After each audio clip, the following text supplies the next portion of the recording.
Hey, Adam Post and Don Chin are reloaded. How's everybody doing? There's Candace. What's up, Candace? Candace is not really a cat. She just kind of looks a little bit like a cat. Hi, Candace. She's a great supporter of our efforts. I appreciate her.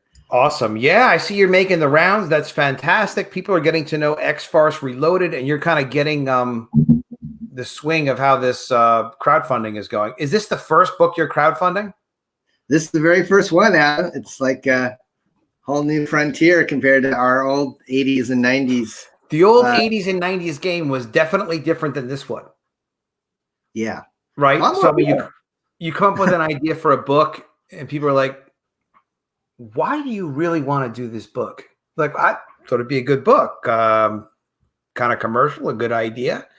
Like, no, inside of you, what makes you really passionate about doing this book? It's like, well, I thought it'd be a good idea. So yeah, it's different. People want to like really get into your motivations and your passion and what you're thinking about and all that other stuff. It's it's so different than what we used to do. I really was impressed with Parody Press when you guys first came out. I think it was X-Farce was your first release, wasn't it? Actually, the Unfunny X-Con, which was X-Farce was with Eclipse. Okay. And then Bill and I decided to start Parody Press with our wives, and that's the Unfunny X-Cons had 3 variant covers and three separate stories. Like the wow, because people weren't doing that many variant covers back then. No, I don't think we were the first, but we kind of thought we would test the waters, and it sold really well. I mean, we probably sold like 20,000. Candace knows all our stuff. Candace, you did miss out on his Bloodshot spoof, and you have my Blood Skirt spoof. That's right. We did a book called Blood Skirt. Hey, Bill Mouse. Good to see you, Bill. Let's make sure we follow each other on Twitter. I was busy with another stream the other day when you had Bill on, and I just know Bill by name, and I just know he's been around forever. He looks like he's like 30 years old or something. I don't know how he does that. I don't know how he's so young looking. Pizza and Reese's Pieces. I have a similar diet. It's not working the same for me. Hey, Mad Ruth, good to see you. Candace, I love that you know our spoof stuff. She does. She was on our launch show, and she won Bill's sketch card, and she won a bunch of free comics. And then I see she lives in Canada, so I'm probably gonna have to pay an arm and a leg to ship her this huge, massive box to Canada. Well, it'll be worth it. Maybe you can find a U.S. reshipper or something like that. You'll have to kind of work. But that's publishing. Surprises, figuring out surprises as you go. So I didn't realize your first book was through Eclipse. Yeah, they were the Hamsters publisher. So okay. Yeah. Oh, wow. That really does go back. That's where I got started before Parody Press. It was the Eclipse was my publisher on the Hamsters, and we did about 15 to 20 issues with them. But then they started having some financial troubles, and we could kind of see the writing on the wall that they might not be around. So that's why we took the leap to do our own stuff. That's a smart move, and that did happen a lot in independent publishing back in the day. It's a weird business, right? Because like all of a sudden everything's going great, and then you think it's going to sort of at least continue to, all right, maybe it's not going to be great, but it'll at least be good. And then it just goes terrible. It's like, it's like, oh my God. I don't know if we contributed to the glut, because some people kind of pin the blame on you. Yeah, because I did the turtle spoof, and then everybody and their brother started to do the Ninja Turtle spoofs, and then you did the first turtle spoof, right? Yeah, the Hamsters came out in '86. But a lot of people said, the market got flooded with black and whites in the 80s, and then it seemed like the whole cycle kind of repeated in the 90s. But the black and white boom and bust was not your fault. Okay, thank you. Oh no, there's no way that was your fault for doing the Hamsters. What Blackthorn was doing, and people, this is like old 80s comic stuff, but there were a lot of indie publishers doing a lot of different stuff one after another, and people kept buying them and speculating and hoping they were going to be the next Turtles. Even distributors were stockpiling books. Yeah. They'd buy extra copies and then resell them and flip them. But I was friends with my crazy friend Gary Brodsky. He distributed G.I. Jackrabbits for me. He was Solson Comics. Right. Reagan's Raiders and like How to Draw Comics and a few other things they did. And that was a crazy company. But people were putting out tons and tons of black and white books. It was the Ninja Turtles that everybody was going berserk about. That really made everybody look at that. Right. And then in the 90s, I don't know. I mean, just really bad leadership or lack of leadership of the distributors and like the publishers, and kind of figuring things out with the retailers, like what was good for the industry, what was working or not working or whatever. So you did after was X-Farce your first book when you guys were self-publishing? No, X-Farce came out like 1 year after Rob Liefeld's real X-Force, but I was still with Eclipse. So that was 92. And like, I think within a year of X-Farce, Bill and I started Parody Press. So it was very close, but X-Farce was always an Eclipse book. And it was the very first collaboration that Bill and I ever did. So that's kind of why I thought bringing it back would be cool, because it was black and white and no one ever saw it in color. Yeah, that is neat. That is neat. We ultimately did some spoof comics in color. I'm recoloring some of the pages of some of that stuff, and we'll probably do a collection before too long. Kirk Linda, who I've seen on your streams, and in the chats and stuff, he did one thing for us, but I think he used the pen name.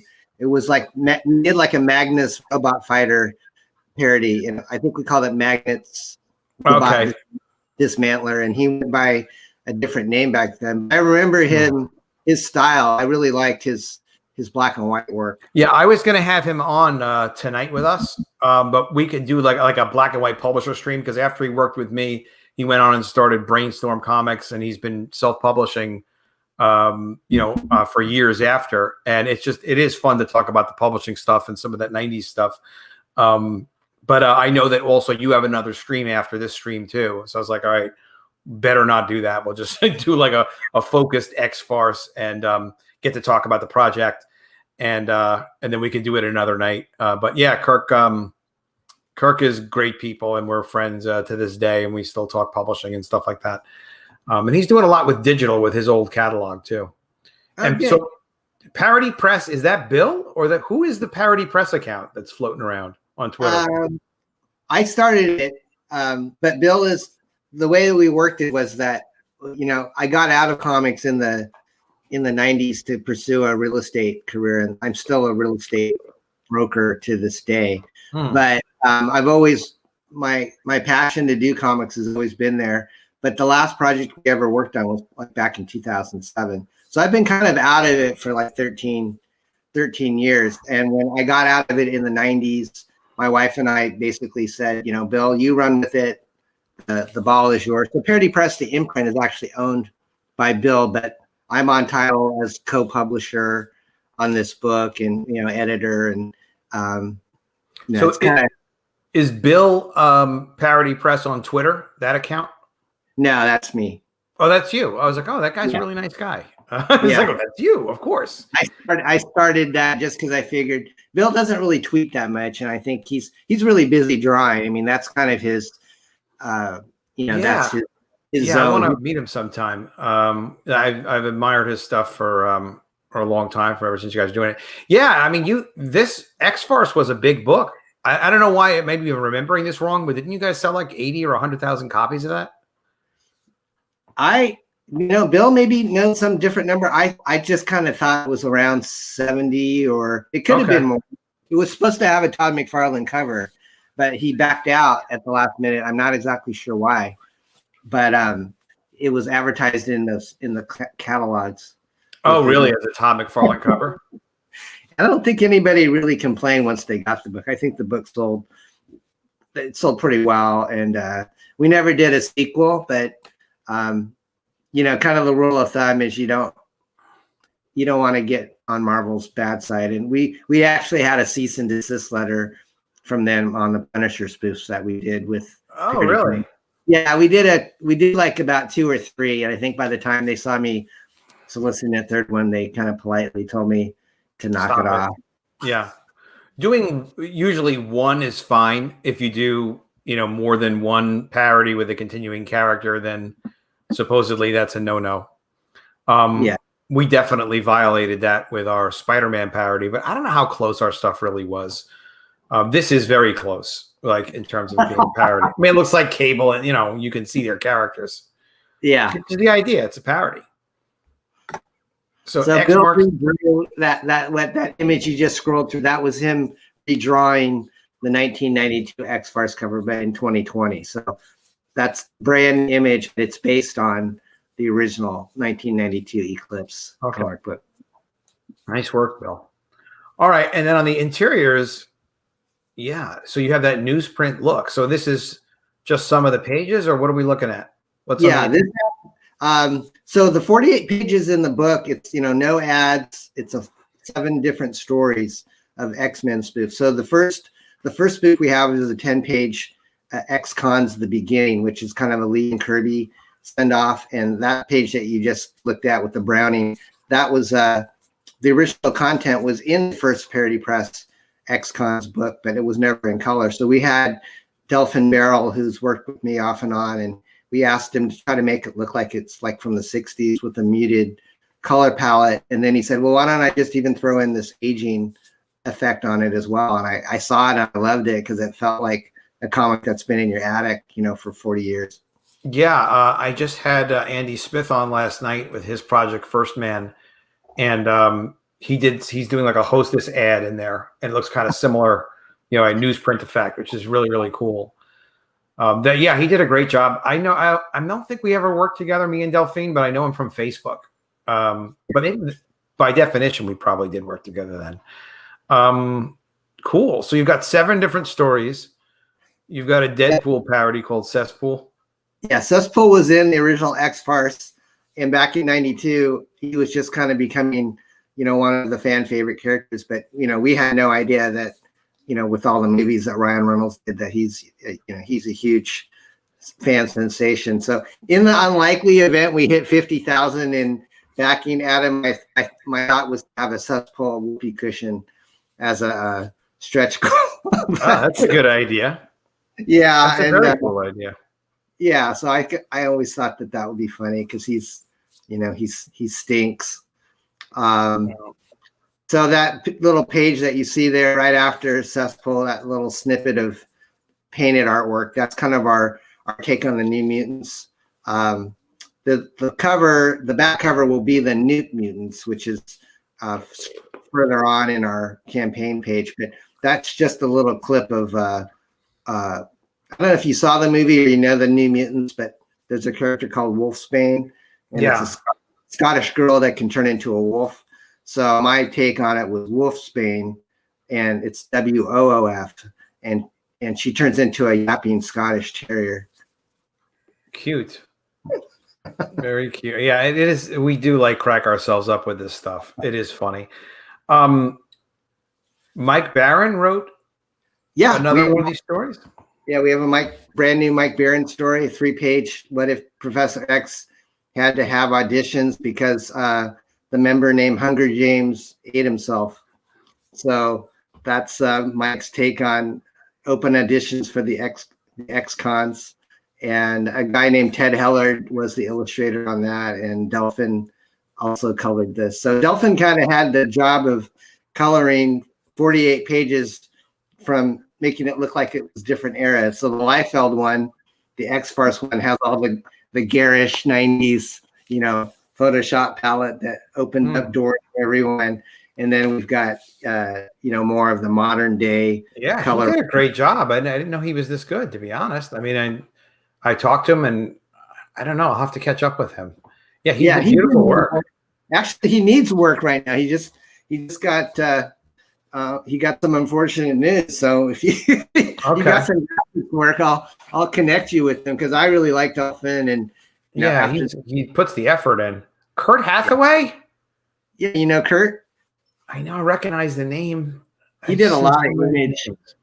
Yeah, he's done hundreds of DC Marvel. But funny was that somehow we connected in the 80s and he did most of our, I think he worked for Eclipse, but he did most of the lettering in all our books, and he's still lettering to this day. Yeah, the lettering is excellent.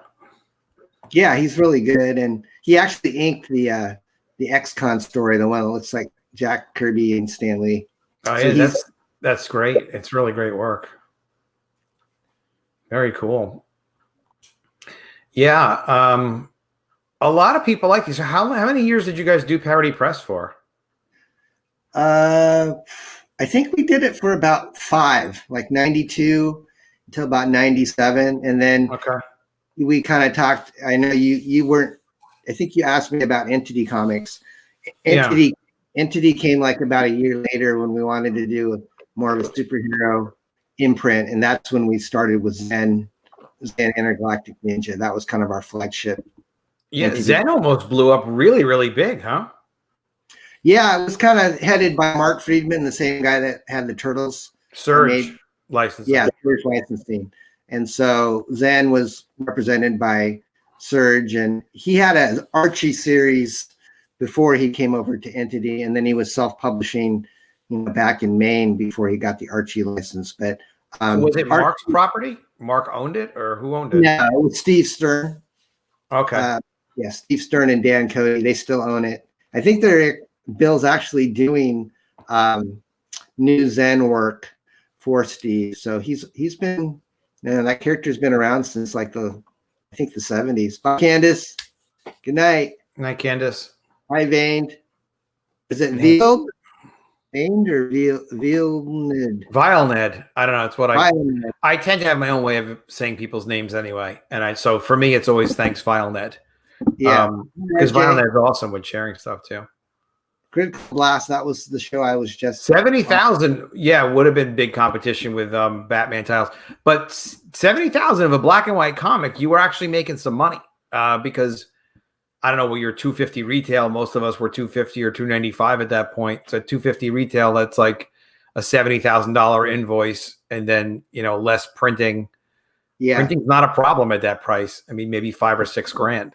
So yeah, I can't remember what my cut was with Eclipse on X-Farce, but with the hamsters, it was pretty generous. Hamsters 1 sold like 50. The first printing sold like 53,000. And then that was so cool. Yeah, and then the second printing was like 27,000. But the cool thing, Adam, was that when I pitched the book, Hamsters book to Eclipse, they actually said, "We'll distribute it for you, but we don't want to publish it." So that was kind of their mistake. I think they didn't realize how well it was going to sell. We'll distribute it, but we don't want to publish it. Right. We'll put it in the catalogs. We'll basically. What did they take? Do you remember what points they took to do that? 15%. So everything else for me. Of invoice or retail or gross? Of gross. Yeah. That's not bad. Yeah, I didn't know. I was enough. It was enough to kind of put a down payment on a house. And I was just in college, so it wasn't too bad. That's fantastic. Don, you might actually be good at this publishing thing. Yeah. Well, this crowdfunding thing, I'm learning the hard way. I mean, I'm only at $1,500 right now, and my goal is only 17, but it's a labor of love. We just thought the world needs to laugh again. Let's get this out there. I'll kind of learn what it is to network. You'll learn the process. Exactly. You'll learn how it all goes together. What was your first crowdfunding book, Aaron? Well, what was my first crowdfunding book? I did a College of the Dead. Before that, on Kickstarter a couple of years ago, I did a book that was an art pinup collection called Divas of the Dead. Or Divas of the Dead? Yeah, I think it was Divas of the Dead. It's not that long ago, but I forgot already.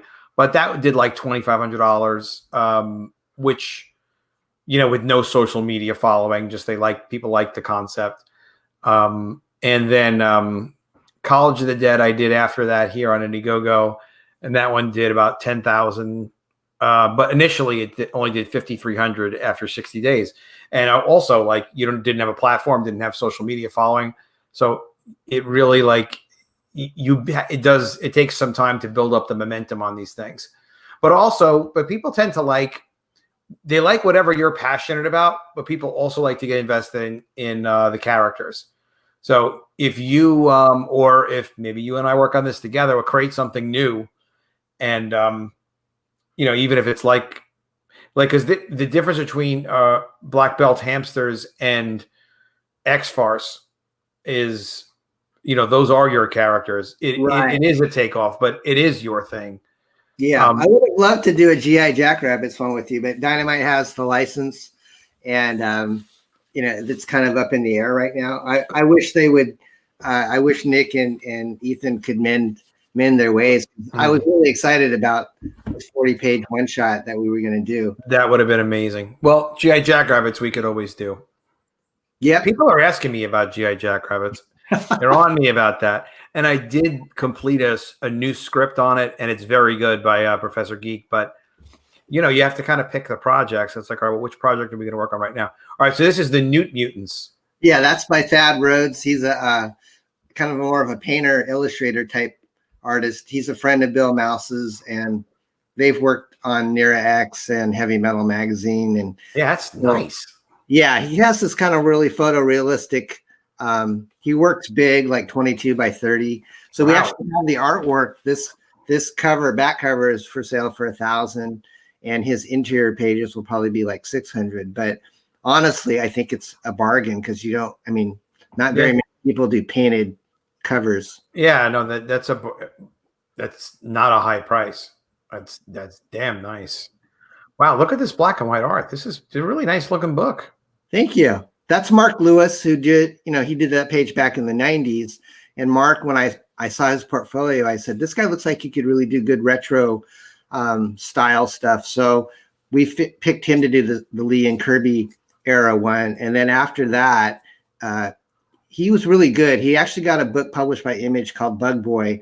But then Gary Carlson, who, is tight with Eric Larson, he saw Mark's work and he asked me to put him in touch. So he started doing Big Bang comics with Gary Carlson, which is kind of like very retro 40s and 50s style books. And then Mark, he lives down in Burbank, California, and he really wasn't able to make it as a comic book artist as far as to pay the bills, although I think he's talented enough to work for anybody. Sure. But he wound up working on the X-Men animated series. So it kind of came full circle. He did X-Cons for us, and then a few years later, he's working for a major animator working on X-Men.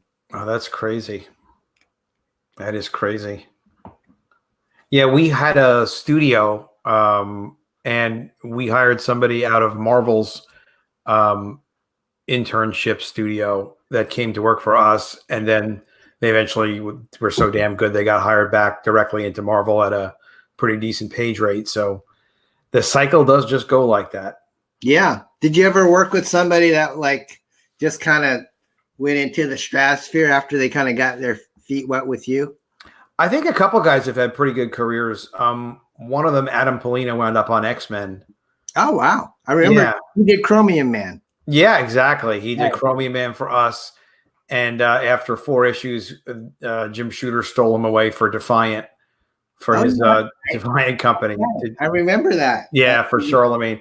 That's just life. That happens sometimes.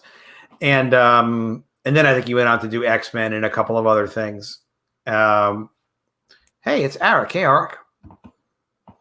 Well, this is a really, well thought out, carefully done project. It's very cool to see you put this together. And for future, we'll talk offline or whatever. But yeah, I think people really, they want to see us do. They are very interested in the story, I think, and the your passion for the character, and it is harder, I think, with parody stuff in that, it's not. It's I mean, for you, it could easily have been Black Belt Hamsters. It just except the relationship with Dynamite didn't continue. So these third parties getting in the way. I know, because it is you. Obviously, Hamsters is you. Yeah, it's we kind of got into that political thing with the Cecil covers, and it just kind of imploded. But who knows what 2021 will bring? I don't know if stores are going to be that healthy, and maybe things will be mended. Yeah, and you have other ideas too. Yeah, I do. In fact, like Beard Zerker is the next Parody Press book, which is a spoof of Keanu Reeves, Berserker book. Let me take. Do you have any art on Beard Zerker yet? I've seen it around. I don't know if it's but not on this listing. Let me find it and I'll share it with you. Okay, cool. Yeah, I know it looks fun. Yeah, we have a Kanan White cover on it, so he just finished it like about 3 weeks ago, and then it got colored by Matt Yackey, which is great. Yeah, he's our he does a lot of stuff with Dan Frogger, and I got to put my man glasses on, Adam. God, I'll tell you what, I've been fighting the glasses for a long time, and just a lot of stuff I can't see. So eventually, I'm just like, all right, eventually it'll get to me, but I'm just holding out. All right, I'm going on my desktop here to see if I can find that. I think I have it here. Classic. So I got the idea from Spoof Comics by seeing your parodies, but I got the idea for most of what we did by like, all right, that's interesting. Like Rock and Roll Comics was pretty successful. They had done rock and roll biographies before us. And I was like, all right, we could do biographies of celebrities and stay away from music. Then eventually they went into doing celebrities or sports or something that was directly competitive with ours. And I was like, all right, fine, we'll do music too. And so we did music then. But then, yeah, like parody was a cool category for me.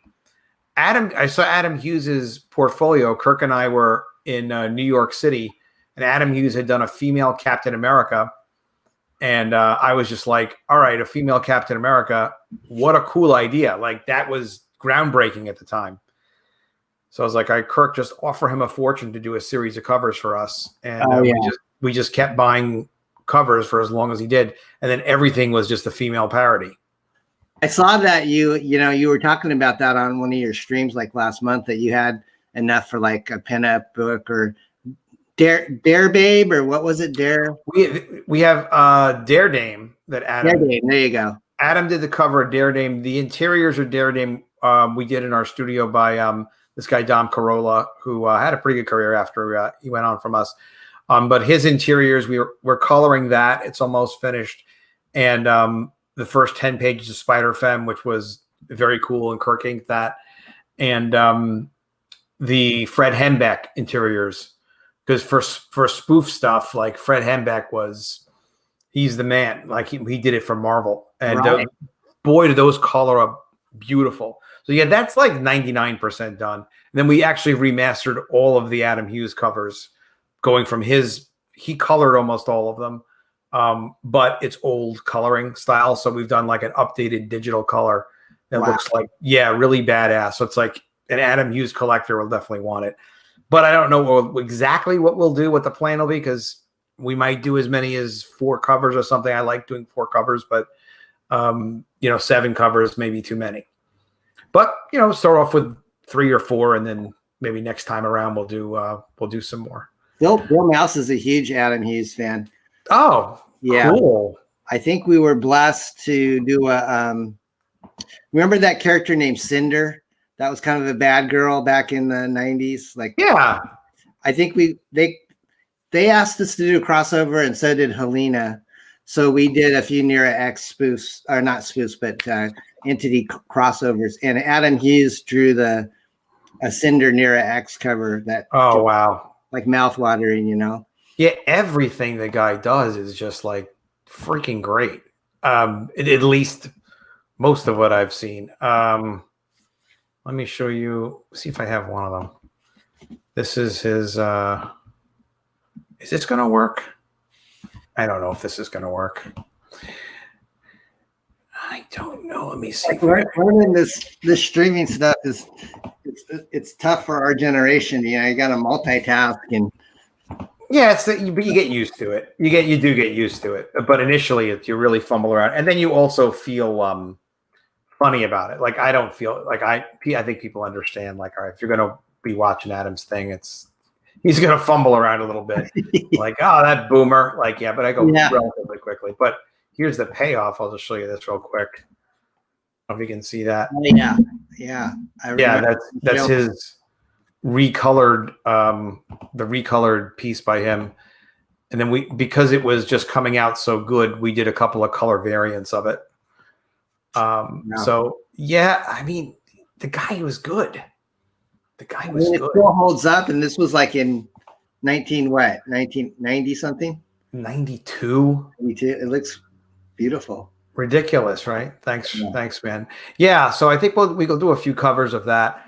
But it's kind of like everything takes so long to do. You have to just sort of like, all right, are you going to do this project or not? Like, well, I don't know, but it's going to take a year to probably put the thing together. So you just have to kind of get started on it. Isn't it weird? Because when you and I were publishing back in the day, we were probably doing like 3 or 4 books a month, right? You had like an line and 3 or 4 books a month. That's what we were doing with Parody Press. But oh God, no, man, we were doing a lot of books. I got a call from Bill Shanis one day at Vice President Diamond, and he was like, Adam, are you going to actually produce all these books? And I was like, yeah, what are you talking about? Because we had a studio there with like 25 art table or whatever it was, 25 art tables. And then, we had writers in-house, letterers in-house. It was ridiculous. Plus freelance resources to get stuff done. And he's like, well, you're soliciting as many books as DC is this month. I mean, we were soliciting, like, it was ridiculous. I got ridiculous. But that's how I learn. I learn by doing. So it's got to be like Triumphant Commons, right? Is that your imprint? Well, we were publishing Triumphant, but we had like multiple imprints. We had the biography titles, then we had celebrity comics. Personality comics was black and white biographies. Celebrities was like a magazine format. It was text on one side and art on the other side. Those were incredibly easy to produce. Okay. And they were, you'd make money on them. And there were some stuff that would just always make money. Like every time we did a Star Trek comic, we didn't make millions, but we'd make like $4,000 or $5,000 to just do a black and white Star Trek comic. So it's like, well, okay. I mean, we kept doing biographies all the way through. Bruce Hyde, I think, was the last one. We did Ricardo Montalban. I mean, it got towards the end of the end of the end. And then it was like the new crew or the next crew. And yeah, but it was a little bit of, we wound up with a big overhead because you have a big studio and then the salaries you're paying. And then publishing is very up and down. It can be. Right. So it's better to be low overhead. And if anything, like I'll tell the guys that is like, just save your money. And like when something hits, it's not necessarily going to keep hitting. Yeah. And numbers can go low. All right. We are sharing this page. Okay. You're in control of the page. I was like, how do I make it bigger? I can't. Okay. So yeah, this is the cover to Beard Zerker #1, which is going to come out this year. And it's being drawn by Bill Mouse. It'll be full digital color. And it's basically kind of a rock and roll Rip Van Winkle story. We borrow a lot from the Bill and Ted movies. And we basically have Ted in a NyQuil-induced coma for like the last 40 years. And he's woken up to solve today's problems by the government. But he still has the mentality of like a 16-year-old heavy metal dude, and his weapon is a big guitar axe. So if you look closer at the axe, it's actually a guitar. And does this track with his story? Does this track with Keanu's story? Well, he's so vague in his trailer. Who knows? Okay. But I just kind of envisioned from the graphics that I saw on the Kickstarter page. It looks like he's kind of a mercenary. He looks like he's battle worn. He looks like Keanu, obviously. So I just thought, well, what if we took Ted from Bill and Ted and made him a buff Conan type superhero? But it's really funny. I mean, this piece looks like it's a serious Conan-esque book, and it's got a lot of action. I mean, we have a lot of skewering of pop culture, and these hornets that you see, they're not. You might think they're from Cyberfrog, but they're actually like killer hornets from what we thought we were going to get in 2020. You know, everybody was talking about murder hornets. So these hornets aren't like giant size. They're just small, but they're very pesky. I'll make a suggestion that maybe, I don't know if this does, you can promote this as a parody of the Keanu Reeves book, but you could just call it something else too. You know? Oh, thank you. Yeah, I mean, just something a little further to the left, like the hamsters, and then it's your own character forever. Right. Because if it's not going to really necessarily pay off as a parody to his book, and God knows when his books are coming out. I mean, I don't know when his books are coming out. Yeah, I mean, it's really cool looking. Everything Kanan White does is freaking amazing. Yeah, he's worth the wait. And it's Beard Zerker, and I actually think that it could go beyond a one issue, one shot. I have ideas I mean, like maybe Beard Zerker 2, Electric Boogaloo. I don't know. We did a parody. This is what it reminds me of, is we did a parody of what the hell was it? Wet Works from Wells Portasio. Yeah. Called Wet Shirts. And that book came out. It was so really, I guess maybe I am a little bit depraved, because everything was all of these female parodies. I came up with all of them. There was one I couldn't think of, something for Exo Man of War, so it was like Ox Cow of War. I remember that. Yeah. Stupid. But silly fun. Actually, probably one of our better ones, because the interior artist. We probably spoofed the same image stuff. I mean, you got me on the Silver Surfer. Come on now. Silver Sweetie predated the Parody Press one. Yeah, you did. That was a good title, right? Yeah, that's good. It was probably a bodacious surfer chick. Is that what? Yeah, Silver Sweetie.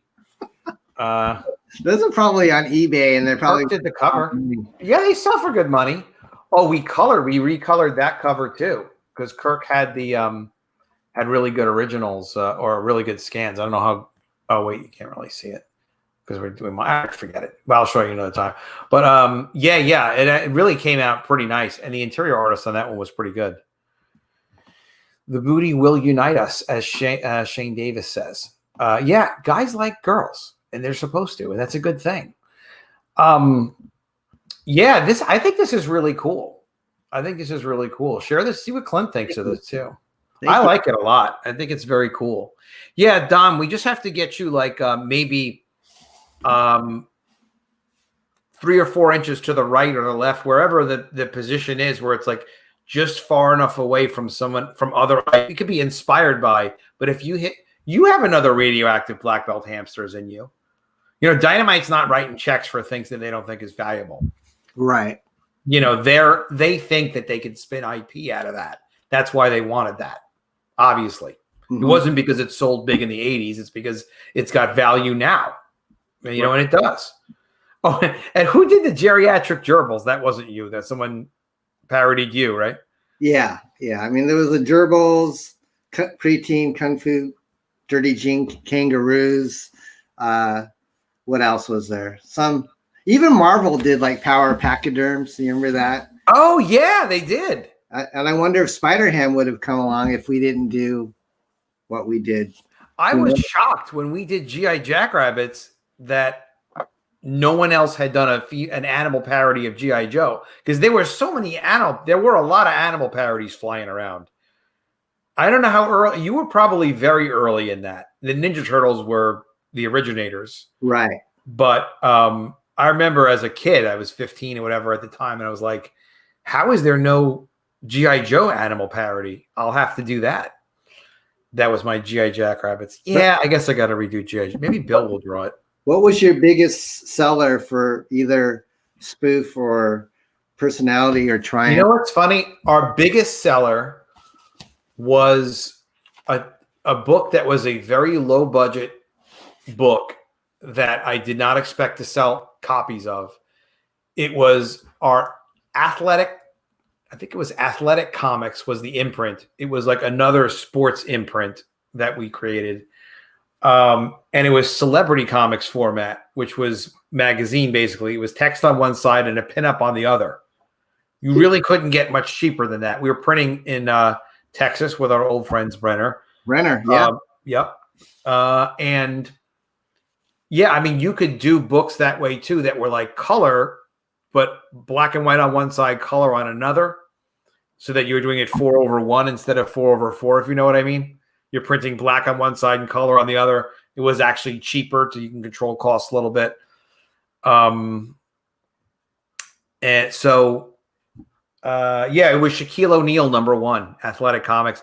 We didn't sell billions, but I think we sold like 80,000 copies. Wow. Yeah, and it was $2.95 retail, and I was like, "What the hell is this right?" Because there was, I don't know if this ever happened to you. There was a time like with, I think it was Riot Gear #3. No, it definitely was Riot Gear #3, where we got like, we should have gotten orders of like 3,000, and we got orders of like 33,000 from Capital City Distributors.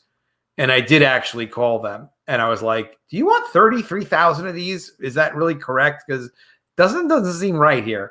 And they're like, "No, that's not correct. Please don't send us 33,000 of those." Yeah, so that was fine. And then, the way they thanked me was, I don't know. I think I guess that might have been before. Was it after? I don't know if it was before or after, but Capital decided they didn't want to do unauthorized biographies at some point, and they canceled a bunch of stuff that was already in progress. What a mess they created with that stuff.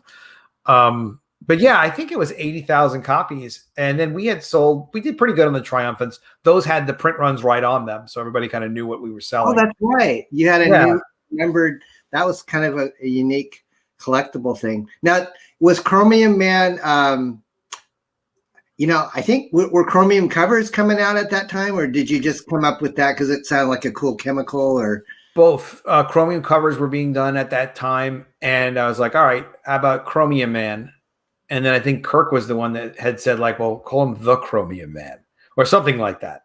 So it was just like one other higher level of cool. I came up with the idea for the character. It really was based on Colossus. And I really like that reluctant hero concept where it's like, all right, I don't want to have a fight. I don't want to be dealing with this. I just kind of want to retire. And it's like, but the world needs you. You've got to come back and fight. And so that was Chromium Man, pretty much. Were you writing most of all these titles? Like when you were, how many of them were you doing? I wrote G.I. Jackrabbits, which is not something I probably ought to brag about, but I did write every word of G.I. Jackrabbits. I came up with the ideas, even when we were doing like 60 titles a month. It was like, all right, I'm going to take an afternoon and come up with what I think are 60 marketable titles, whatever the heck it's going to be. And you could kind of tell what was probably going to sell. So that was actually incredible discipline. But it also like you get working. Kirk was so great to work with because he managed the studio operations, and even a lot of there were really people didn't even have HR back then, but he'd fire people and throw them out and things like that when they were troublemakers. So he kept everybody in line. He had retail management experience prior to that, and he was in Will Eisner's school at SVA and like under Will Eisner, so he really like learned a lot. So he brought all that to the game. We wouldn't have done a studio if it wasn't for Kirk, because he knew how to do that sort of thing. I was like, yeah, let's get a studio going. Let's do it.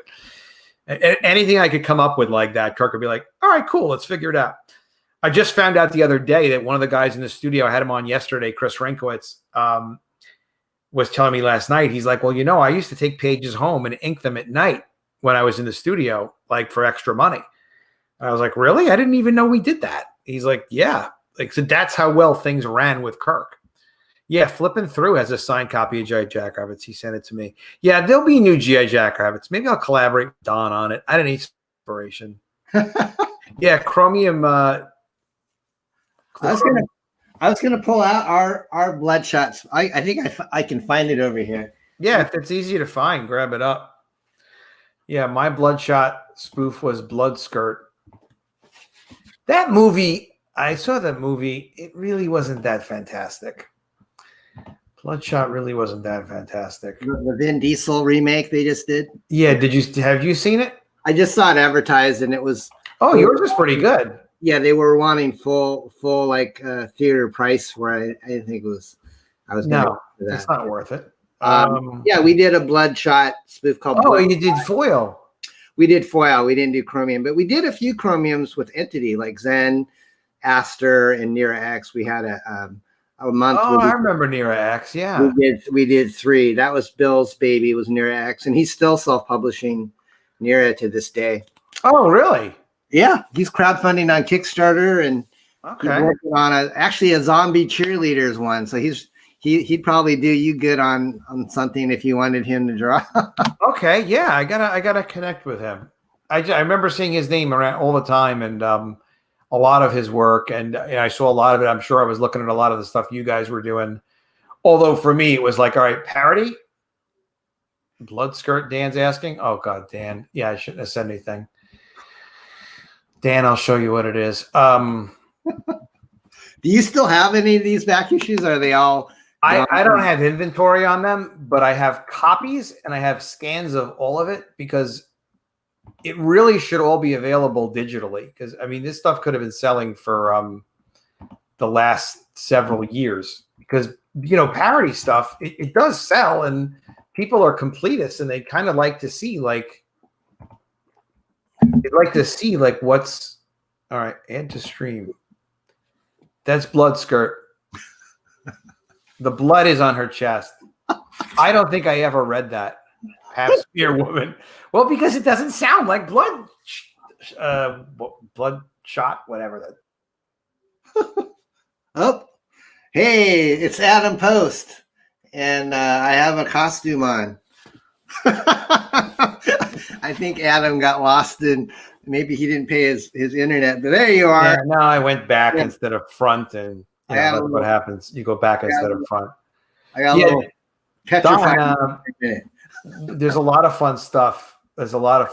It's very cool, to meet you and know you, because we are kind of old friends, but I still don't think we certainly knew of each other back in the day.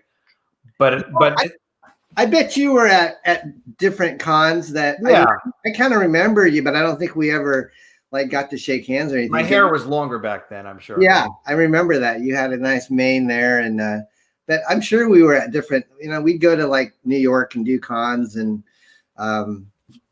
did you ever have a table at San Diego? I did.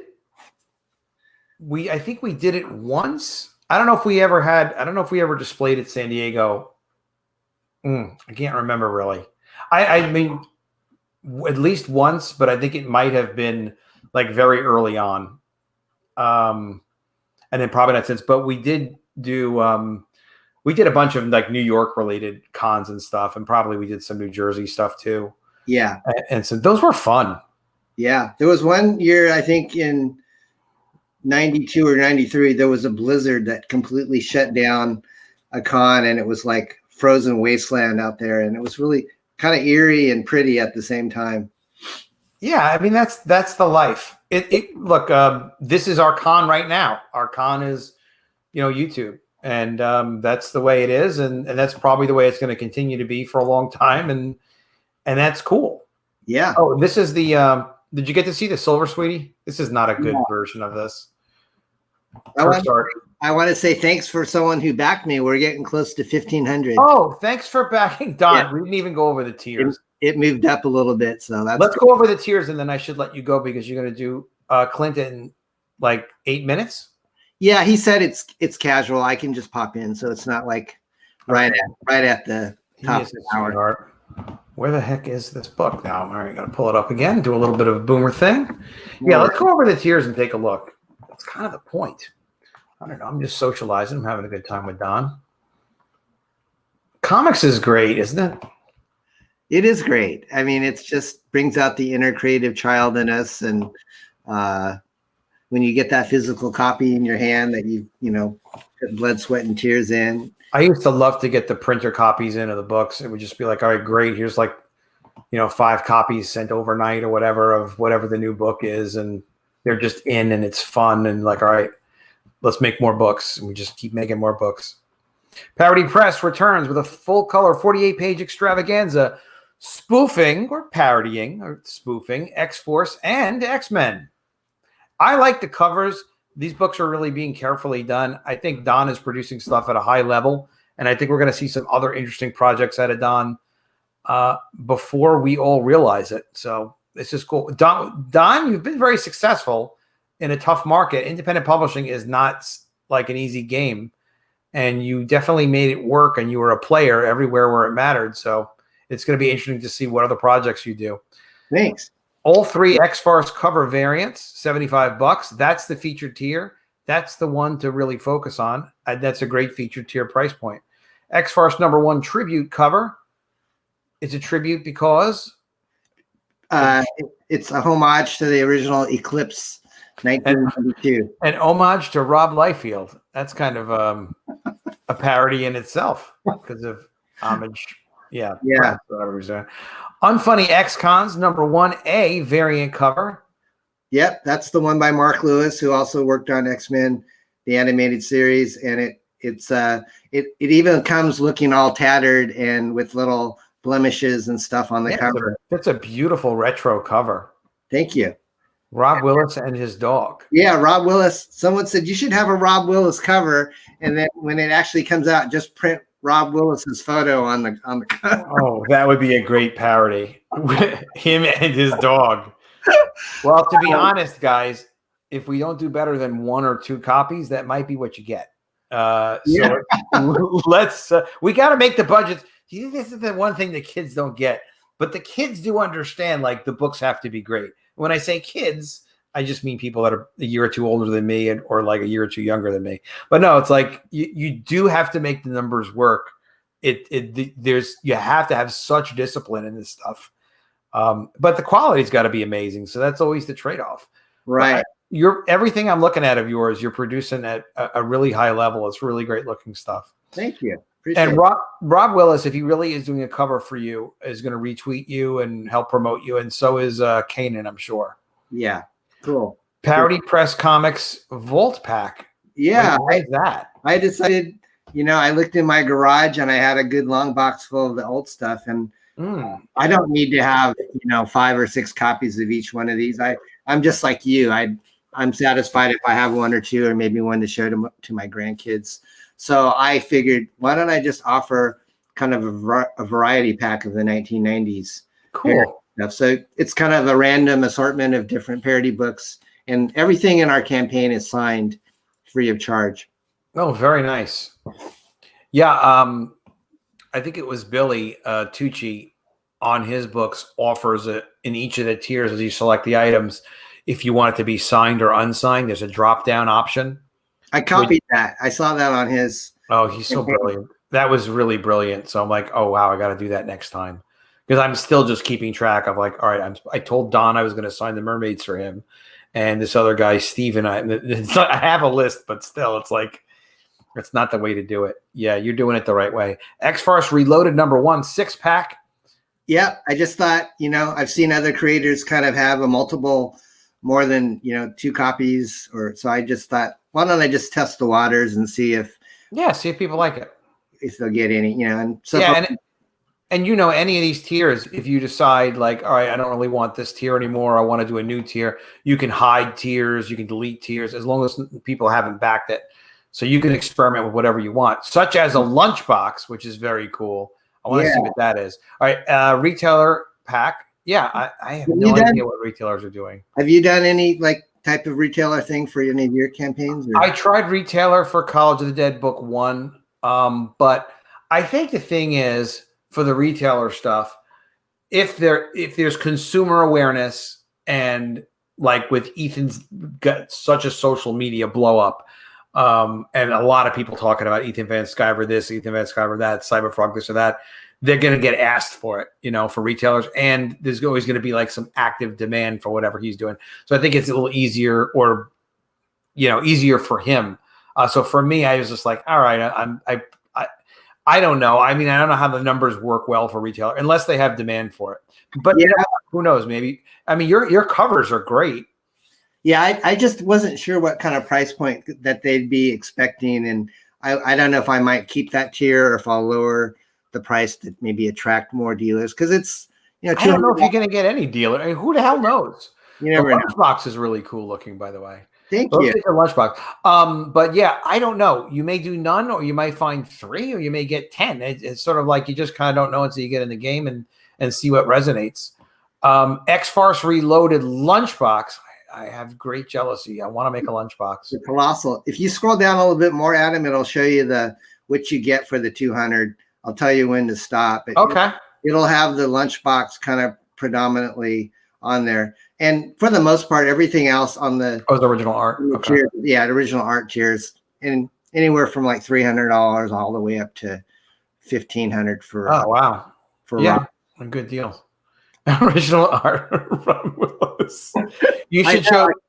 He shows pictures of his abs every now and then. Like, oh Jesus Christ, Rob is in good shape. That's his blue steel look. He can pull it off. Why not? If you can pull it off. I think we're still getting to it. The 200. Yeah, I think it's a little bit further down. Okay. Oh wow! Right there. Okay, so X-Farce Reload. Okay. We sold a couple of these, which I'm happy. I mean, I have to have a minimum order for the mugs and the lunch boxes, but you get all 3 covers. All of them are signed. You get a nice metal collectible lunch box, and then a ceramic color mug with X-Farce on the front, and then the cool added perk is the Bill Mouse sketch card. So that's an original trading card sized pen and ink sketch for. Nice. Yeah, that's a nice set. So that's resonating. Yeah, we sold a couple, and I'd love to sell some more. Lunchbox isn't full size, and the comic books won't fit in it. Just so people know, but the lunchbox is a standard lunchbox. Yeah, it's kind of a mini. I think it's like 8 by 6 by 4. Okay, interesting. Yeah, I want to make lunchboxes. I want to do all this cool stuff. Poker chips. That's the other thing that kids are doing these days. Poker chips and trading cards and stickers and all sorts of crazy stuff. I don't know. I mean, that stuff is all cool. I think it's just you just get the first couple of campaigns out, and then you can kind of do whatever you want. You can really you get the momentum up, and then you diversify with this product. A friend of mine, Patrick Parnell, who's doing Johnny Phantasm, he's doing action figures and everything. It's funny, I like to say, because Patrick, when he started on his action figures, the first sculpt that he had of the action figure, the test look. Oh, that's funny. All right, hold on a second. Carry that weight. How you doing? I got a blood skirt trading card. I know what you're talking about with that issue, and 2 other ones. I think they are Chive and Wilverbroad. I did create Wilverbroad, which was a female Wolverine. And I had Jim Balint do the art. Jim Balint did the design. But this was like, we had great covers. We had some great creative stuff. Did I show? Oh, I didn't show you this. All right. So everybody, you should really back X-Farce. I just want to show Don. I'll show you guys too. This is a very poor version of this art. I recognize Kirk Lindo right off the bat. Yep. That's Kirk for you. That's Silver Sweetie. We did do. Does she have 3 boobs or? No, she's got just 2 boobs. They're just smushed together. It's a terrible scan that they have.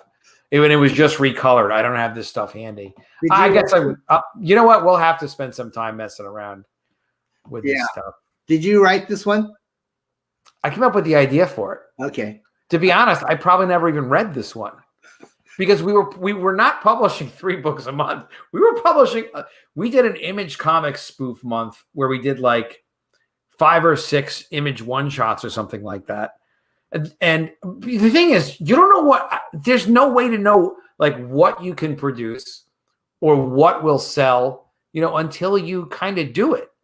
So it was a very experimental time where it was just like, all right, well, I don't know if people are going to want this stuff or not, but we can offer it. And then because of the studio, we had tremendous flexibility on our production. So we were able to set different budgets after we got our committed pre-orders. And because of the productive capacity of the studio, you could do a book in a week, or something like at varying degrees of budget, which also reflected on the quality, but like you could really control production. So it was fascinating to work that way. Smart, man. Yeah, this was Jim Balint. It's like a sweatshop for comic book. Yeah, but they people really liked it. They really had a good time, and we employed a lot of people. It was fun. That's cool, man. Yeah, this one is Adam Hughes didn't have the time to do this one, so this wound up going to Jim. Jim did some other covers for us. Some of the stuff he did it was even unpublished, and he had done From the Darkness with Ed Polgerty for Malibu prior to this. Did you ever work with Malibu? You know who they were, Malibu Eternity. Yeah. I never did any work for them, but I think we tried to spoof the Ultraverse and it just didn't sell well enough to actually go to press. Yeah, you can't. Yeah, they were trying to make a big thing happen there. Why doesn't anyone do Pogs? Yep, people need to do Pogs again. Eric, we came up with Parody Press Dogs, which we initialed dumb oval game spheres. So I'll try to find those and show you. We got to create some stuff. Don, you did the hamsters. We just got to jam on some ideas, I think. Yeah, come up with some cool stuff. Yeah, I wanted to send you what I had on GI Jackrabbits too. Maybe we'll do something. I'd love to see it, man. There's a lot of. I don't know. I mean, for me, it's almost like you can sit around and think about developing stuff, or you can just start developing stuff. That's how I got the Mermaids going. I wanted to get back into comics. Wasn't getting back into comics, and then all right, I'll show you this real quick, and then I'll let you get to Sweetcast.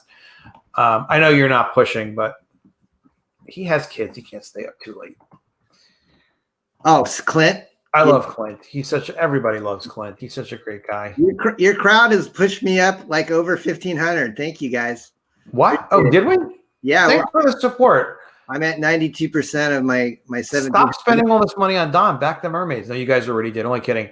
Back money on support Don. And also, guys, in all seriousness, I really want Don in Comicsgate. I want to work with Don on maybe creating some stuff together. I want Don to create some original characters, just to be completely honest. This is what people say to me.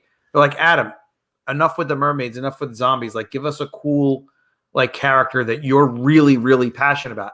I did the mermaids. I like talking about the development process of the mermaids the most, because that was what was so satisfying to me to pull me back into comics. I was having dinner like once a week with Jim Salicrup, who's a former Marvel Comics editor, but just we've known each other from back in the day.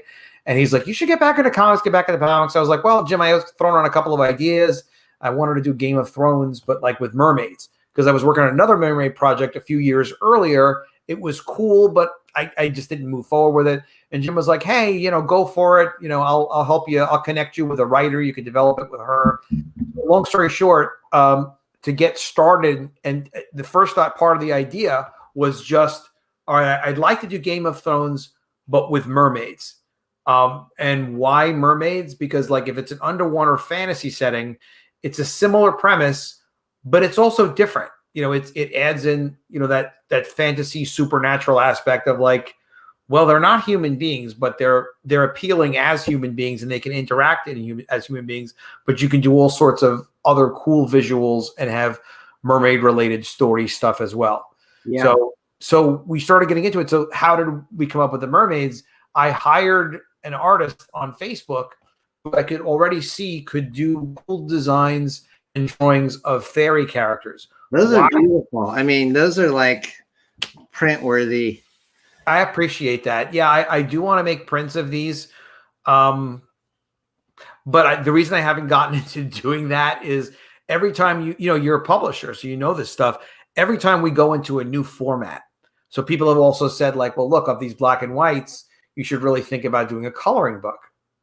And we could do that, but every time we do something else, it does become something different.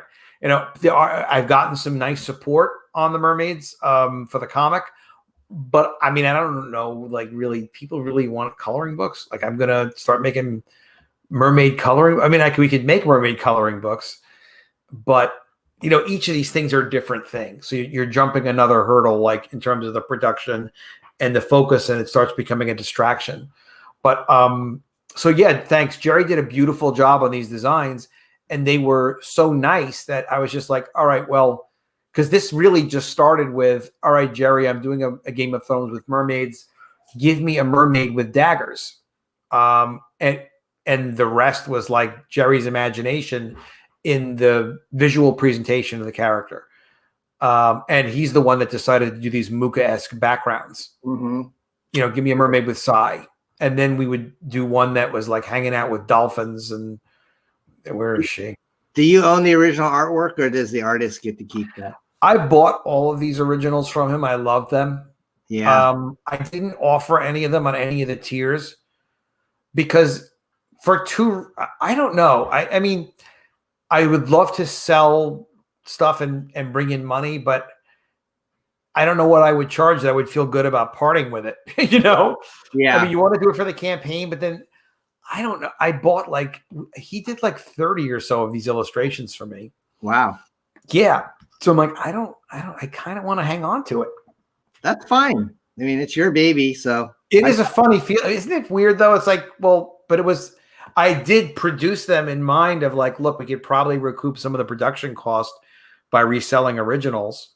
I own the original for this one too of Javier, and Javier's got some fans from College of the Dead, and this other one by Javier. Wow. Yeah, so it's sort of like, I don't know. Maybe I'll change my mind. I'm a little mad at Javier because he is not available for College of the Dead 3. So, but we have a new guy. And then I also like these making of books. What do you think of this of a making of book? That's something new. I've seen a few creators kind of do, behind the scenes and sketching. I thought it's a great idea. I'm not sure what tier I bought from you. I think you got the one that has it. Okay, cool. But so what it's 100 pages, black and white. And it's got the full script because I'm working with the writer I'm working with does the full script. Cool. Yeah, usually photo references, if they're relevant. He did that in College of the Dead. So it's black and white, and it just shows you the process, and it shows you the full script, and then it'll show you the rough layouts that we approved, and then another 20 plus of Jerry's best illustrations because we have it. We just have so much content for this, and then I'm also going to put in this. I forget that we did this. There's 35 character descriptions that we were going to do trading cards with, but I was like, I don't really want to do trading cards. But the development's great. And then we have this additional 50-page world building document with just more and more world description. It's just we produced a tremendous amount of development for it. But anyway, the development process was so fun, just getting to work with everybody kind of bringing a piece of their existing skill set to it and then kind of adding to it and then having it all evolve with everybody's contributions. And then when the thing is done, it's like, holy cow! Look at what we made. This is kind of amazing. That's cool. Yeah, I really love making this stuff. I'm so sorry, but I hear they're talking about me on Clint's show. Oh, are they? All right, let's get you over to Clint. Everybody back, X-Farce. Tell Clint I said, hey, Clint, what's up, brother? I will. All right, send him my love. Thank you, guys. Great seeing you, Don. Everybody back, X-Farce. Subscribe to my channel, click the bell for notifications, and look up for Don Chin's on YouTube channel as well. And subscribe to his YouTube as well. Thanks, Adam. Happy New Year, bro. We'll work together. It's a pleasure, my friend. Great talking to you. Thanks for taking the time. Take care, buddy. Bye-bye. Good night, everybody. Take care, guys. Thanks so much for being in the chat and hanging with us. We appreciate it. We want Don to keep selling books and to stay in the game. They're asking you about Don at Sweetcast. Where the hell's that Don? Freaking Sweetcast. All right. No, we love Clint. Absolutely. I want him to get around. I was giving him names of channels he can check out. Apex, we will get Wolf Abroad to you. We're going to do a reprint. We're going to get it done. All right. You guys have a great night. Great seeing you. And thanks for supporting X-Farce and the Mermaids. Have a great night, guys. Take care.